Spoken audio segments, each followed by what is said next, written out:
Good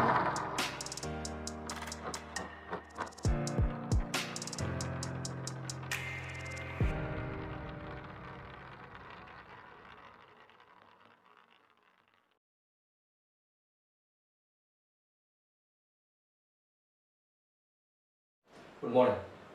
In the previous class we have learned the concept of electric charges and their basic properties. Today in this video we are going to discuss an important law which is associated with the electric charges, which is Coulomb's law. Coulomb experimentally proved that the electric charges, they exert force each other. He experimentally measured the force between two electric charges by using his torsion balance and formulated a law which is called as Coulomb's law. As per the Coulomb's law, the electric force between two point charge is directly proportional to the magnitude of the charges. That means F is directly proportional to the magnitude of the two electric charges, that is Q1 and Q2.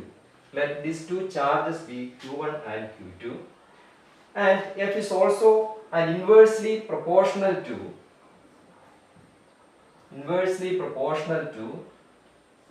the square of the distance between them.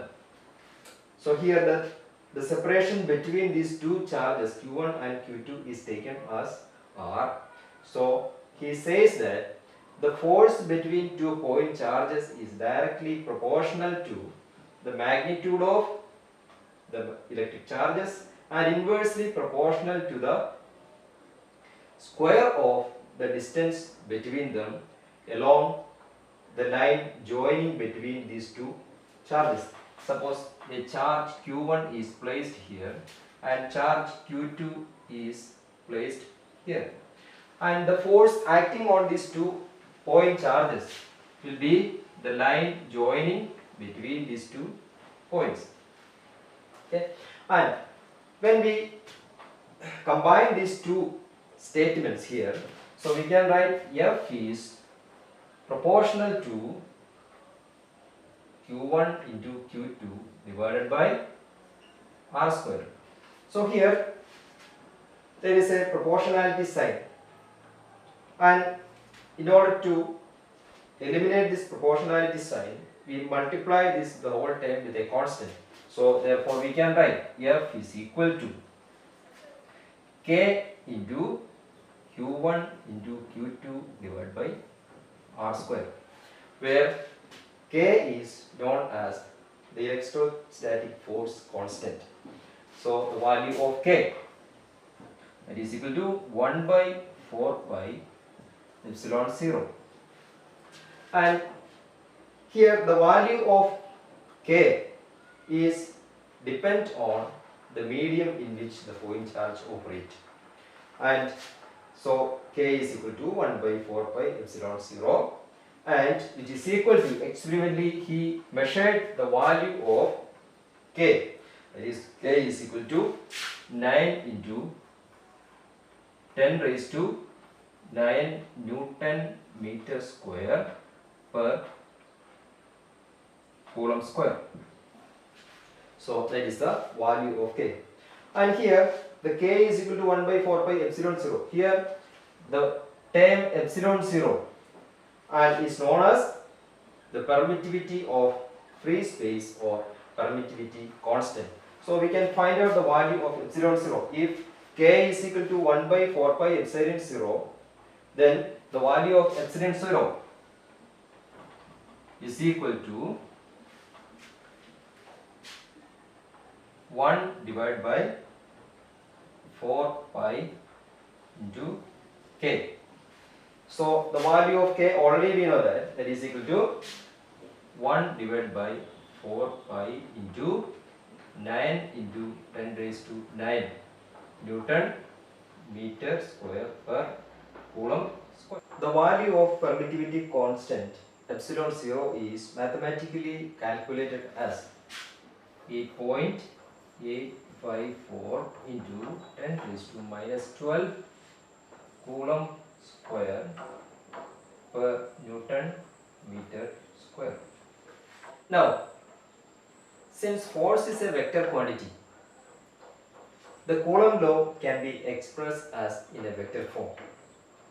So, the vector expression of Coulomb's law can be represented or formulated as, in order to understand the vector form of Coulomb's law, we need a 3D coordinate system.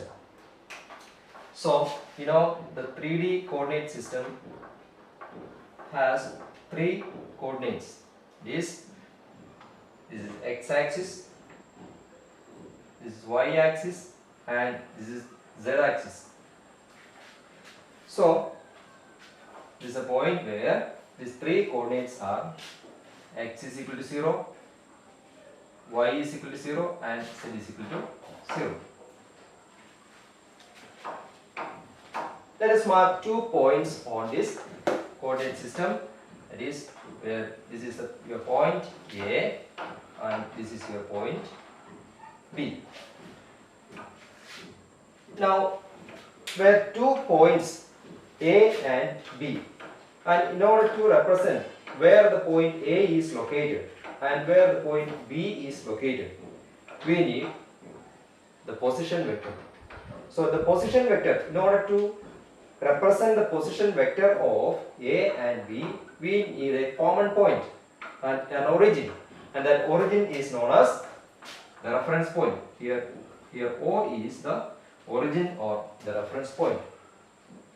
And the magnitude of the position vector, the magnitude of this position vector, that is to the point A, okay, that is can be taken as it starts from the origin. It always starts from the origin, and that is we can write as RA. And since it is a vector, a arrow mark is always must be on top of it. And how we can define the position of point B, and then from the origin, that is the magnitude of the position vector B. It is from the, this direction is always from the origin to the point where it is located, and here from the origin to the point B, and can be written as RB. So here also, since it is a vector, position vector, and there is an arrow mark on the top of it. Now, so this is the position of A and B, and let us assume that 2 point charges Q1 and Q2 are located at the point A and B respectively. Here is your point Q1, and this is the another point charge Q2 on the point A. So 2 charges Q1 and Q2 are located at the points A and B respectively. Now the question is, what is the position vector, the magnitude between this point A and B, or the point charges Q1 and Q2? So, and as per the Coulomb's law, we have already seen that the magnitude of the 2 point charges, or the force acting on these 2 point charges along the line joining them. So, the position vector will be the line joining the point A and B. Okay, and so here this can be taken as R A B, position vector R A B. Okay, so now here you can see a triangle O A B. Here we can see. So the position vector, the magnitude between the point A and B, or the point charges Q1 and Q2, is R A B. So as we said, since it is the direction of the position vector is from A to B, then it is written as R A B, and an arrow mark on top of it is because it is a vector quantity. And now here, since these two charges Q1 and Q2 are positive in nature, these two are positive charges. So we know that in the previous class we have learned that like charges they repel each other, and unlike charges they attract each other. So the force acting on between these two charges are repulsive force, since both has the same charge. Okay, so therefore these two charges they repel apart.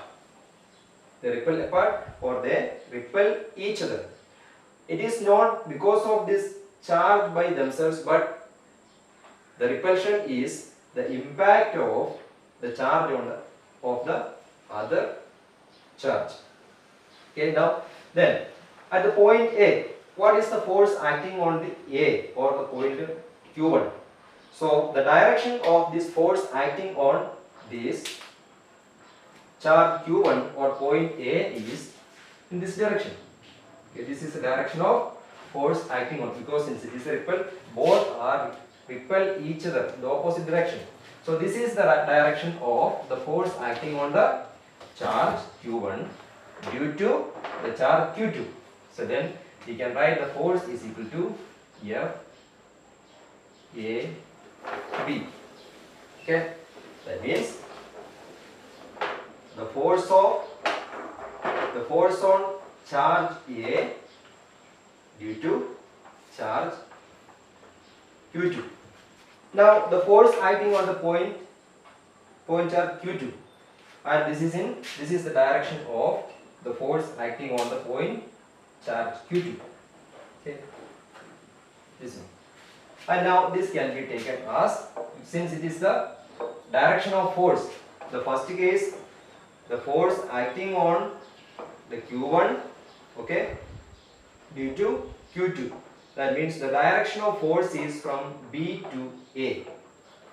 And here at the point Q2, the direction of force is toward this direction. That means the direction of force is from A to B. Okay. Then we can write F is equal to B A.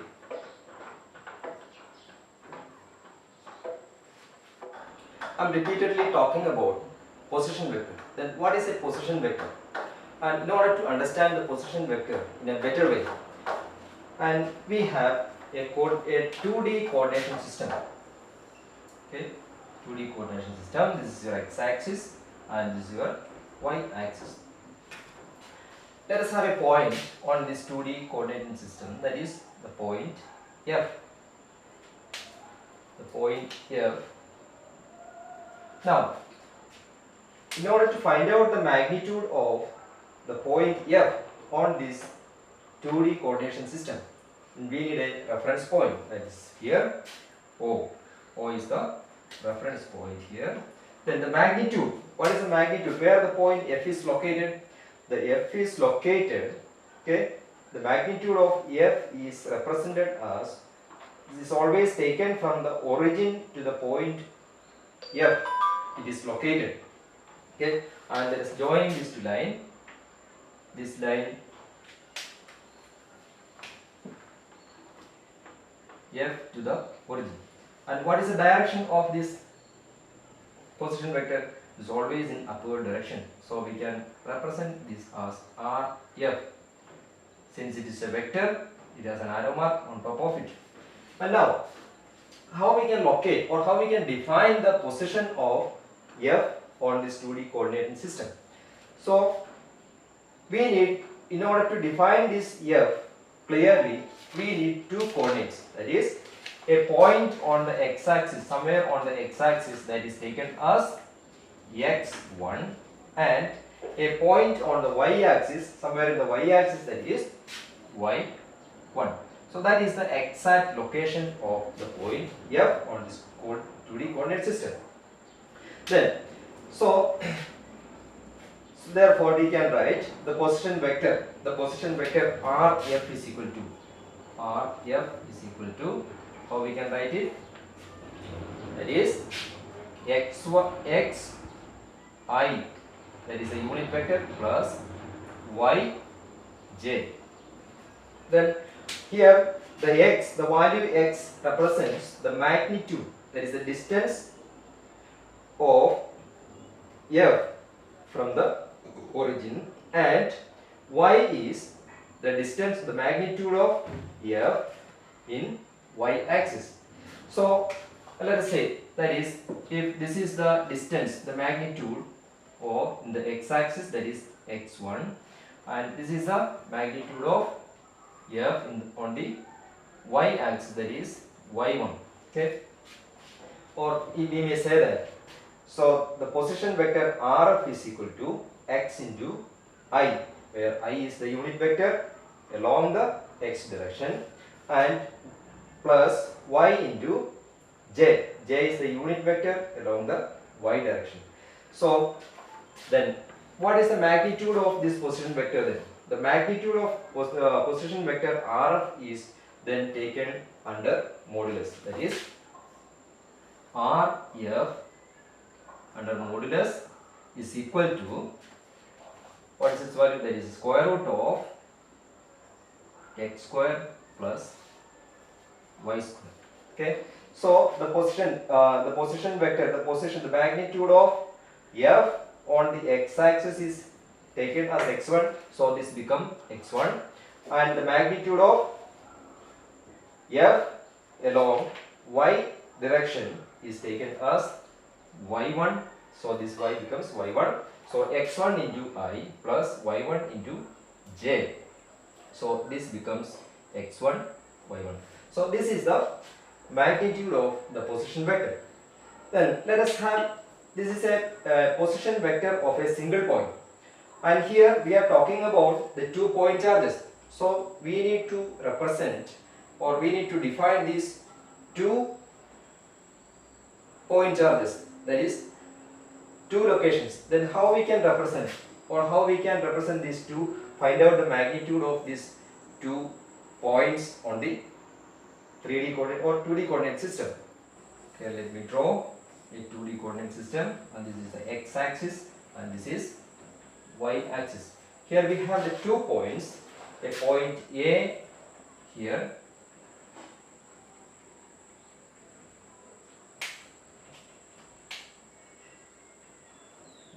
and another point B here. So the position vector of A from the origin can be taken as, this is the origin of position vector of A, and what is its direction? The direction is always in the upward direction, that is from the origin to the point A. And for the point B, this is the position vector, and this can be represented as RA, and this can be represented as RB. Okay, now so this we have already seen the position vectors of point A and point B, and now what will be the position vector between A and B? So let us join these 2 points A and B, and this will be the magnitude of the position vector AB. Okay, and that can be taken as RAB. And what is the direction of this position vector? The direction of the position vector from A to B. Therefore, we write it as RAB. Then how we can find out this magnitude of the position vector RAB? And let us observe this diagram clearly, okay, very carefully, and we can see that this is a triangle, okay, a triangle, and in this triangle, or we can implement the law of vector addition. Okay, and law of vector additions, various laws are there, and here we are going to implement the law of triangular addition of vectors, addition law. So here the direction is from A to B. Now see, the direction of position vector A is in the clockwise direction, and again the direction of position vector A to B is clockwise direction. And now see, observe clearly or carefully the direction of the position vector B. that is in anti-clockwise direction. According to the law of triangular law of vector addition, so the sum of two position vector will be equal to the third one. Okay, here these three vectors are there: A, position vector RA, position vector RAB, and position vector RB. So since the only one, the position vector RB is in the opposite direction of other two, then the resultant magnitude of the position vector AB, or the resultant magnitude of that vector will be the sum of the other two. So as per the triangular law of addition of vectors, we can write RA plus RAB is equal to, and which one is goes in the opposite direction? The RB. Then that will be vector RB.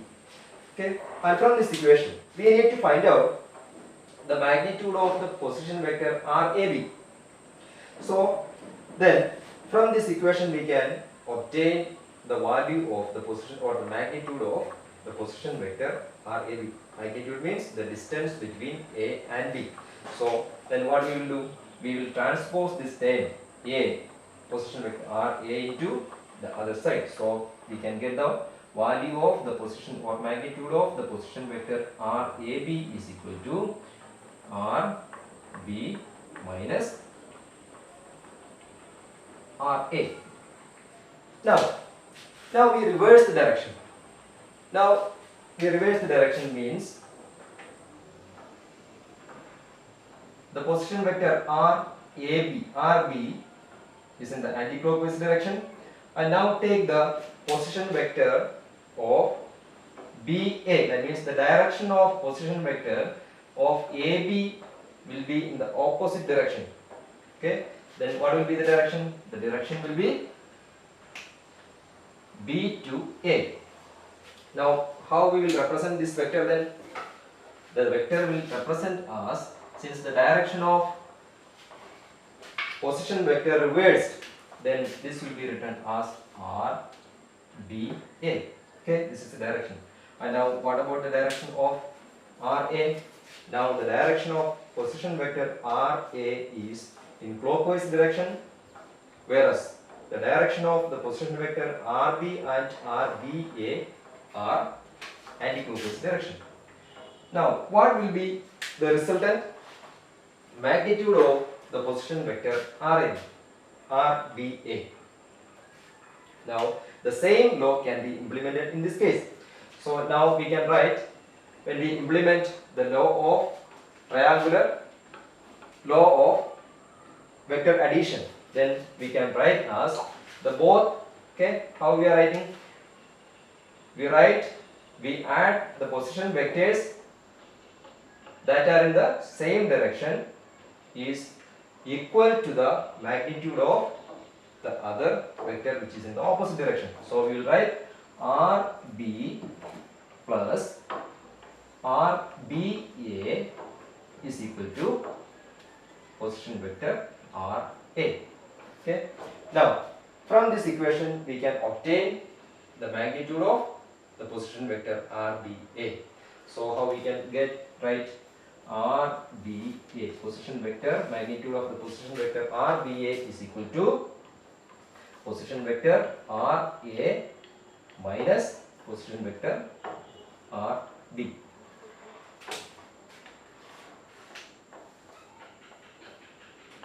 Now observe these two results very carefully. Okay, the value of position vector RAB and the magnitude of the position vector RBA. Okay, and if the direction of the position vector from A to B, then we have to write RB minus RA. And if the direction of the position vector is from B to A, then we need to write RA minus RB. Okay, and now we are going to apply this in the Coulomb's law. Okay, now come back to the Coulomb's law. Here we have seen that the direction of the force acting on the point charge Q1 and the force acting on the point charge Q2 and their directions. So the force acting on the point charge Q1 is taken as FAB, and now let us find out the magnitude of the force acting on the point charge Q1, that is FAB. That means FAB is equal to the force acting on A or the point A or the point charge Q1 due to the charge B. Okay, and as per the equation we know that the K constant 1 by 4 pi epsilon 0 into and the magnitude of the charges, that is here the charges are Q1 and Q2, there is no confusion, and the distance between them. And what is the distance between them? The distance between them is, here what is the direction? The direction is, the direction of force is from B to A. Okay, this is the direction. The force acting on the charge Q1 is in the direction of B to A. So we will write it as R square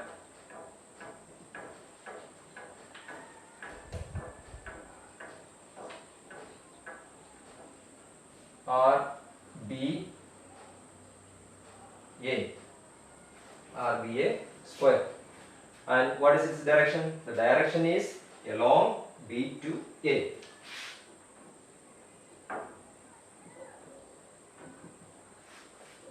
The same way we can find out the force acting on the charge Q2 due to Q1. And what is its direction? The direction of force is now now it is reversed, that is A to B. So we write FBA. Then by the same concept we can say 1 by 4 pi epsilon 0 into charges are remain same, therefore the magnitude also remains same.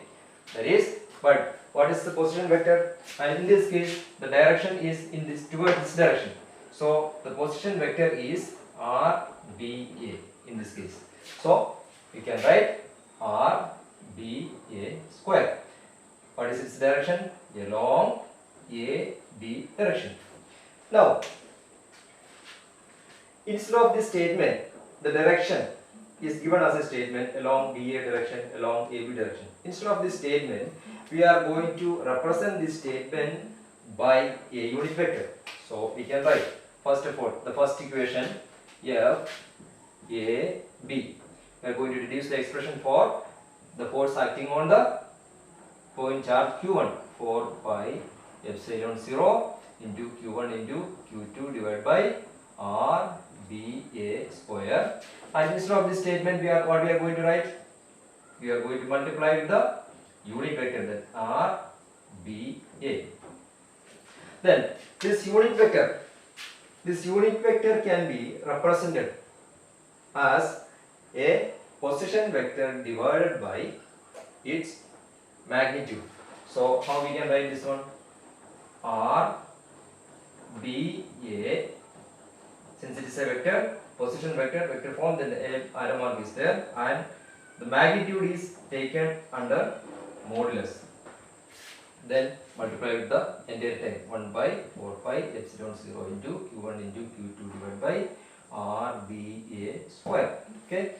Now here this RBA square and RBA, one is under modulus and the another one is without arrow mark or no modulus sign.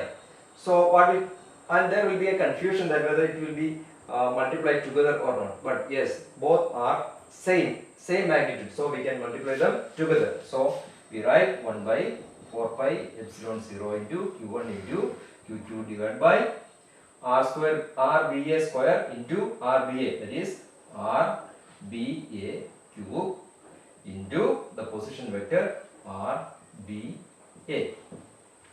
And then in the first case we have already expressed the magnitude of the position vector RdA, and it is substitute this value here. This 1 by 4 pi epsilon 0 into Q1 into Q2 divided by RdA square into RdA. How we can write?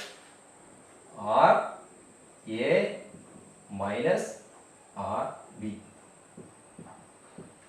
So this is the expression for the force acting on the point charge Q1 due to point charge Q2. The same way, directly we can write the second equation, that is FBA.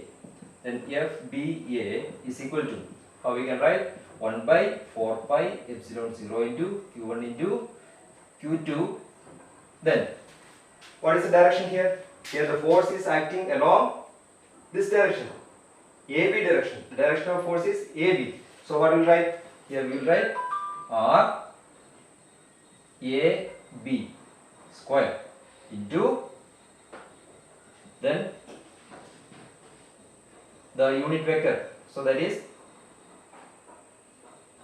R cube into RB minus RA. So this is the expression for this, the force acting on these 2 point charges. If we examine these two equations carefully, that is the force on point charge Q1 and Q2, and we understand that these two forces are equal in magnitude, they are differed by a negative sign. Why? Because these position vectors, they are opposite in direction.